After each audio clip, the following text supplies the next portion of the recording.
San Jose. Sundan nyo ang buhay ko sa likod ng camera dito sa Follow That Star. Baby, you are...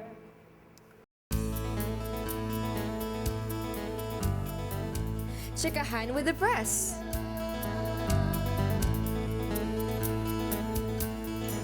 Hello! So ngayon ay nandito po ako ngayon sa press con for my concert. So let's go guys. Naghintay po ang mga press doon. And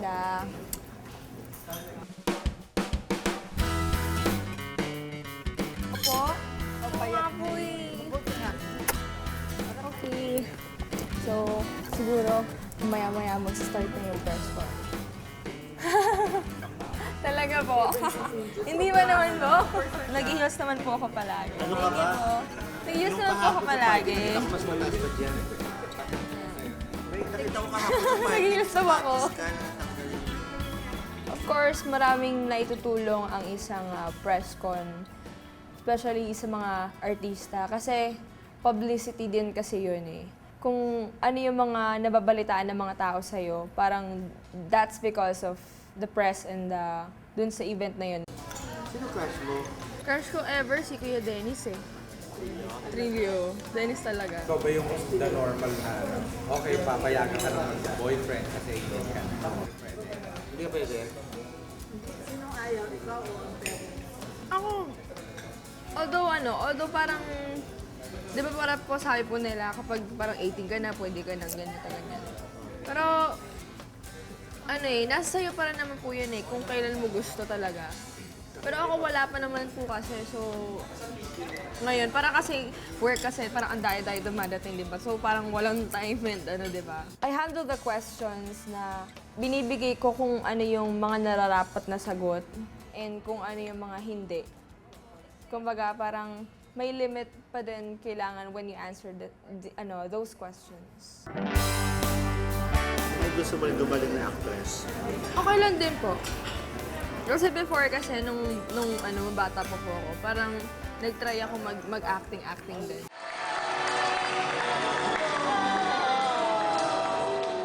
Yung pagiging theater actress ko, gano'n. Actually, naganap lang kasi yan sa school. Bale kasi nung 4th year high school ako, ang periodical exam namin noon, parang mga musical plays, gano'n. Tapos ang napili namin is Miss Saigon. So ako naman yung gumanap bilang Kim.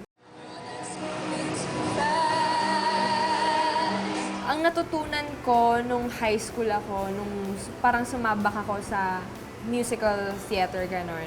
Natuto akong gumalaw ng maayos. Natuto akong gumalaw ng malaki.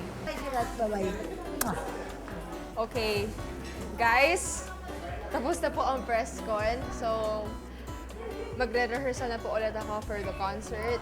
So, I'm gonna see you guys. Bye! Getting ready for the big day. Rehearsal muna. Yes! Hello guys! Dito po tayo ngayon sa rehearsal ng aking concert. So, samahan niyo po ako sa loob.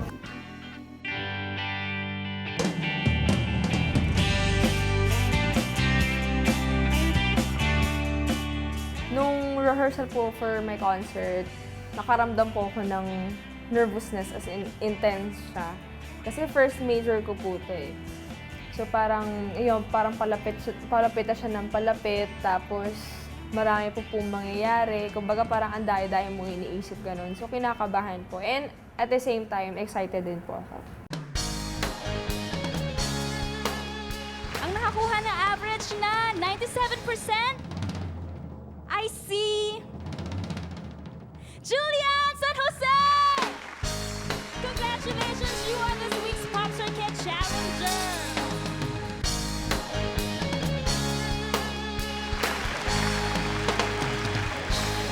Nagsimula po ako sa show business when I joined Popstar Kids. It's hosted by Ate Kyla. It's actually a singing contest.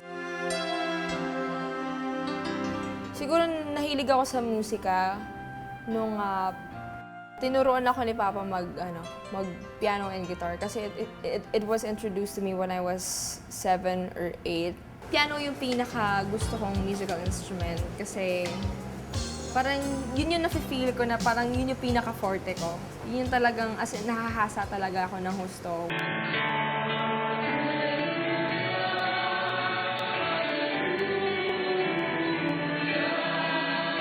Nag-start ako maging choir member nung 8 years old ako. Tapos nag-audition lang ako noon. Tapos tinanggap ako nung choir master namin noon. Ang naitutulong ng pagiging choir member ko sa pagiging isang professional singer. Kasi mostly ang choir kasi more on falsetto part and natuto akong mag-head tone and yung proper placement ng boses.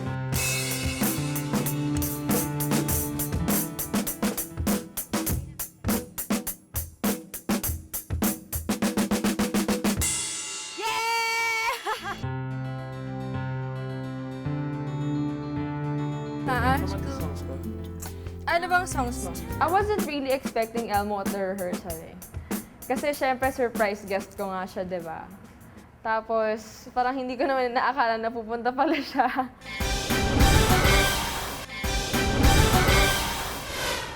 No, I don't wanna say. No, I don't wanna say. Good night.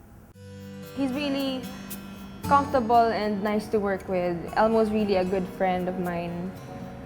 And through the good and bad times na, syempre, ayun, parang palagi kami magkasama and palagi kami nag-brainstorm, palagi kami nag-open forum, ganyan. Kung paano namin gagawin yung best namin para sa career namin. Tonight, tonight, tonight, tonight, tonight. Sa pangatlong tonight, nagsimula yung love team namin ni Elmo. Parang unexpected kasi, nagsimula yun nung kumanta kami ng Pyramid sa Party Pilipinas. Tapos yun, parang napansin ni Direk Mark, tapos ng production, tapos ng mga fans until nagustuhan kami.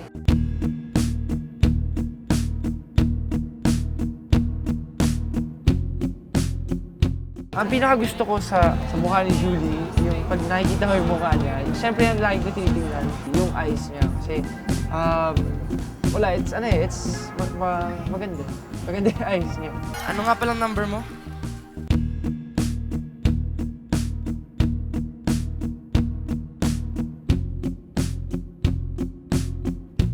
As a love team, we're doing really, great. Kasi parang, ewan ko, nag-blend lang kami kapag, lalo na kapag kakanta kami or perform kami. Parang nagkakaintindihan kami kung anong gagawin namin. Diyan ka lang pala eh. Bakit? Namiss mo ako? Hindi. Hindi. Hindi lang na-miss. Sobrang na-miss. Parang mas nagiging close pa rin kami sa isa't isa. Kaya mas nakikilala ko pa ngayon si Julie lalo. Huwag mo na pansinin.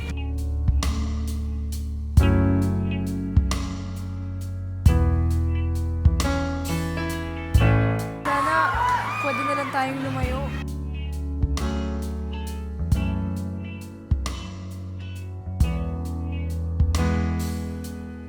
And yeah, it's a good thing, it's a positive thing.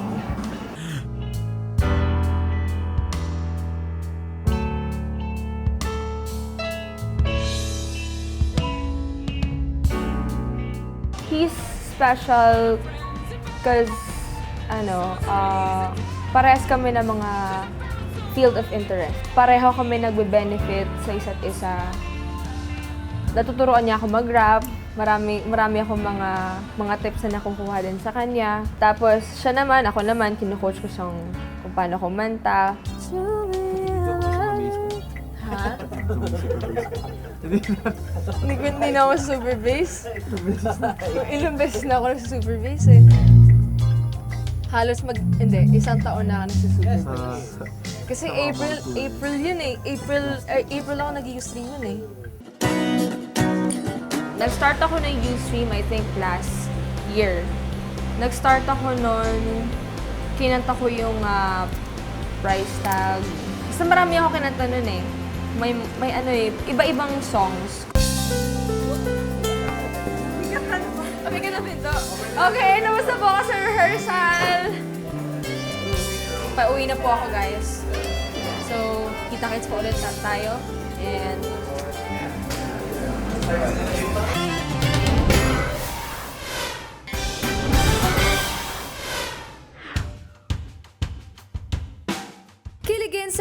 first major movie. Hi! Good morning, guys. So, welcome po sa set ng Just One Summer. Wow, pampataba! Parang pampataba ito kakainin ko. Hindi ko kakainin ito lahat. Kasi alam ko tataba ako. Alam niyo naman ako, ang diet ko parang yo-yo dieting. Kaya bawal akong magpataba kasi kailangan sa work. Yo-yo dieting, ako kasi parang payat ako kunwari for a week, payat ako, then the following week mataba ako, then payat na naman ako, then mataba na naman ako. Kumbaga parang hindi consistent yung pagkain ko. Okay, I'm done.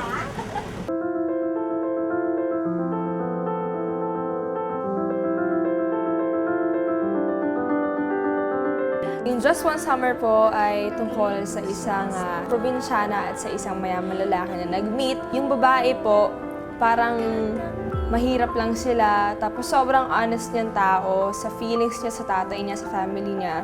Yung lalaki naman, against the world siya. He hates the world. Ang pakiramdam ko, it's really an overwhelming feeling and I'm so happy and glad na nabigyan po ako ng opportunity. Kami dalawa po ni Elmo ng opportunity ng network to have this movie and lead role pa po.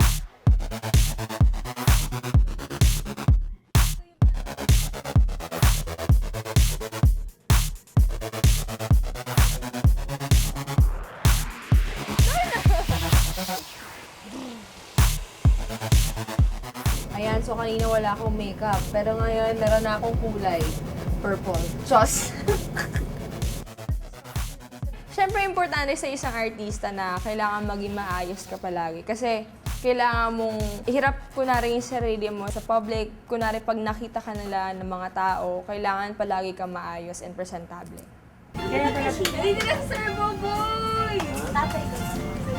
Tatay ko. Kaya pa nagkulot kayo sa tatay ko. Bakit? Hindi mo naman stricto ah. Huwag ka lang magkamali. Tito Buboy, kasi ang role niya kasi is father ko. So parang nakikita ko si Papa sa kanya. Ang gaan lang ng feeling kasi ginigive niya yung mga advices na parang binibigay din sa akin ni Papa in real life. Ganon. Hello! Long time no see ko sa akin. Basta ka.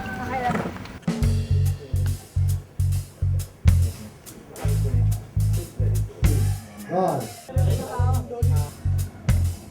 Pasok. Yan. Tingin. Beto, sumingin na si Nona eh.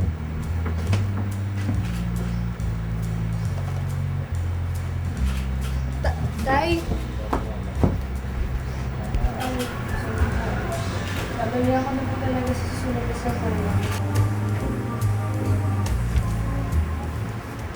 Apo, unawain mo na lang siya. Eh, talaga naman nakakatampo yung ginawang paglilingin sa kanya eh. Natutuwa ako. She's very concentrated sa ginagawa niya. Naintindihan niyang story. She uses her heart, not only her, her head. Ay, sorry po. Ay, sorry po. She's very fresh, no?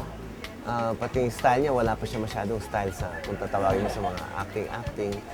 And even if she's parang mukhang matanda na, very young pa rin ang kanyang attitude. And very refreshing.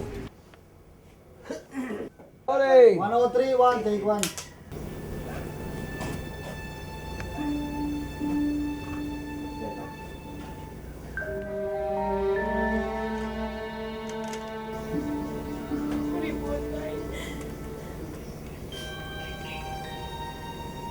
Nag-internalize ako para sa isang eksena through memory recall. Parang kailangan mo na yung kunin yung emosyon, kung anong emotion yung nasa scene na yun. Then parang i-relate mo na lang siya in your experiences. So kukunin po natin scene na yun ay night effect. Pero since may araw pa, ay hindi pa lumulubog araw at hindi pa gabi, nag-blackbacking na lang kami para mas madali at mas mabilis kami matapos. Action!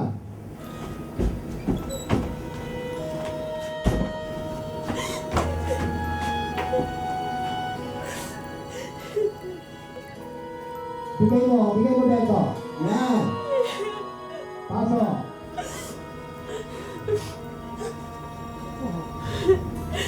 Walang yari, ha? Bakit ginawa ninyo siya? Hindi naman po siya, Lola. Ang natutunan ko kay Tita Glo, yung mata niya, kahit anong expressions, makikita mo sa mata niya. So, yun ang tinuro niya sa akin. Kailangan mo talagang isipin kung paano mo ipoportray yung scene na yon. Cut. Very good. Very nice. Okay. The first thing na natutunan ko sa movie, palagi ka dapat focus dun sa scenes mo, dun sa role mo.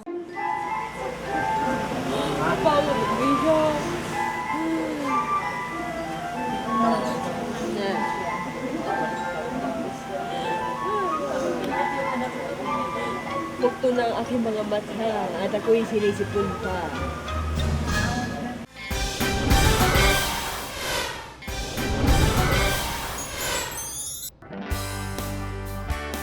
This is it! Concert ko na! I'm pretty excited and medyo kinakabahan din po ako kasi syempre first major concert ko po ito. And ayun po, so sana po ay maraming tao mamaya. And sana po maging successful itong concert na ito. Yes! Kuya, just give this one to me na lang Total birthday ko naman eh. Chos! No, I'm just kidding, kuya. Taas na konti.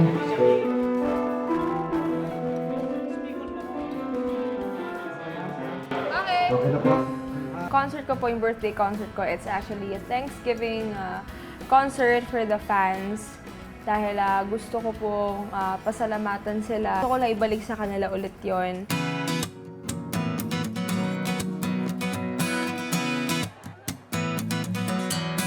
Si Julian po mabait, magaling kumanta, maganda, mabait, matalino. Lahat ng package, perfect. Bukod sa first concert na pupuntahan namin, birthday celebration pa po yan. Kaya talagang inagahan namin. Hindi niya tinuturing na iba talaga. Tapos tinatawag niya yung fans niya as friends. Hi everyone! So this is Emo. Kilala niyo naman siya, di ba? Alam ko na, laro tayo nanay-tatay. Laro tayo nanay-tatay. Alam mo ba laruin? Oo. Wala. Ate, kuya, gusto ko kape. Hey! Ang gusto ko ay sasabihin mo. Ang magkamali ay pipingutin ko. Stop ka! Nag-stop! Hindi mo sakit eh. Hindi mo sakit. Okay na. Okay guys, mag-makeup muna kami. So, it's time for us to rest muna and prepare for the concert. Okay, bye! See you again!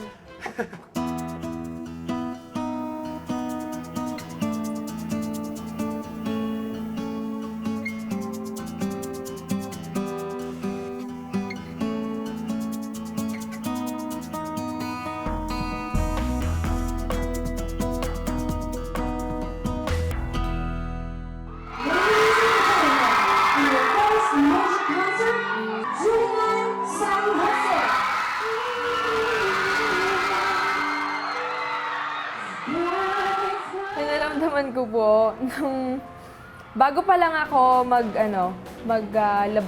lumabas ng stage. As in, dama ko na yung pressure. And at the same time, yung excitement din.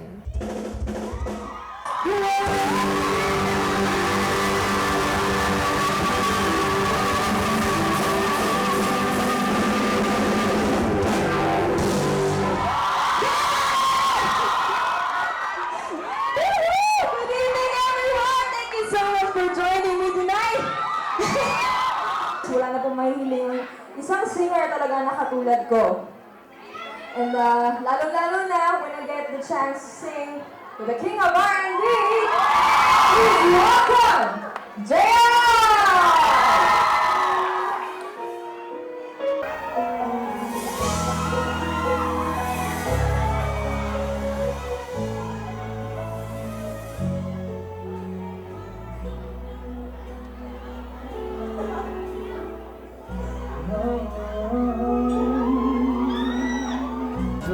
daming assets eh.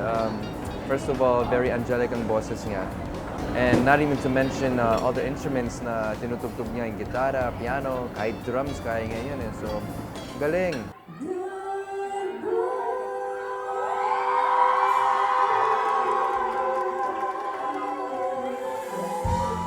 But now that she's turned 18, parang she's ready for the next level. Julianne, it's been a pleasure to have been close to you and your family. On behalf of the Fab Five, we congratulate you for all your success, and we pray that you continue on through to higher levels. Siyempre, kahit 18 na ako, macho pa rin ako. Sino mga addict dito?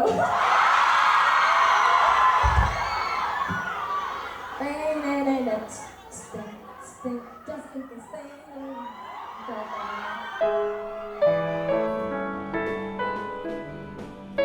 Bilang best friend si Julianne ay, ano ba, wala akong masasabi sa kanya eh, kasi alam mo yung medyo magkaiba kami ng utak niyan, pero nagkakasundo kami sa lahat ng bagay, lalo na sa pagkanta.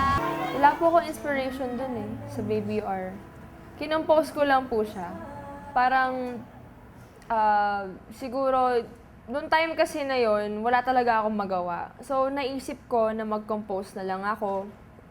Tapos, hindi ko naman inaakala na makakapag-compose pala ako. One sitting lang.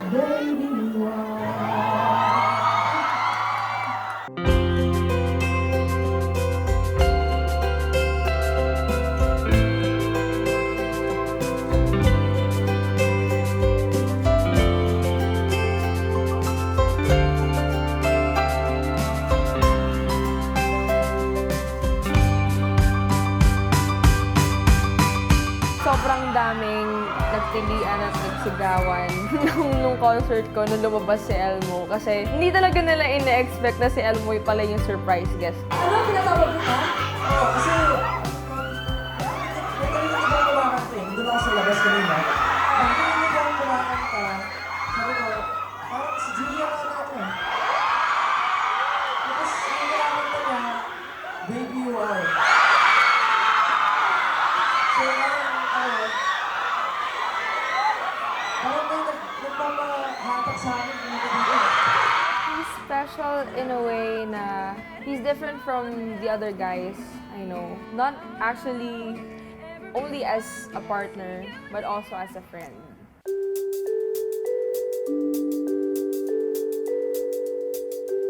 Ang level of friendship namin ni Elmo, as in friends kami, okay kami. As in okay kami.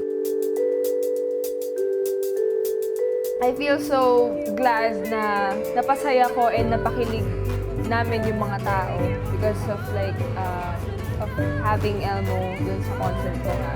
Kasi nga parang hindi talaga ine-expect. And nakakabingis silang sumigaw and tumuloy.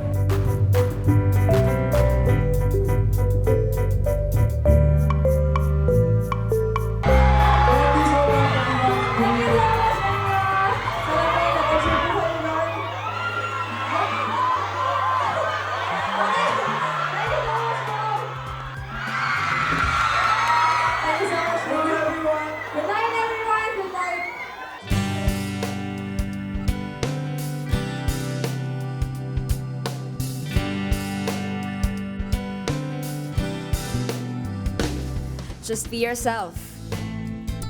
Just do everything. Just do your best always to achieve your dreams.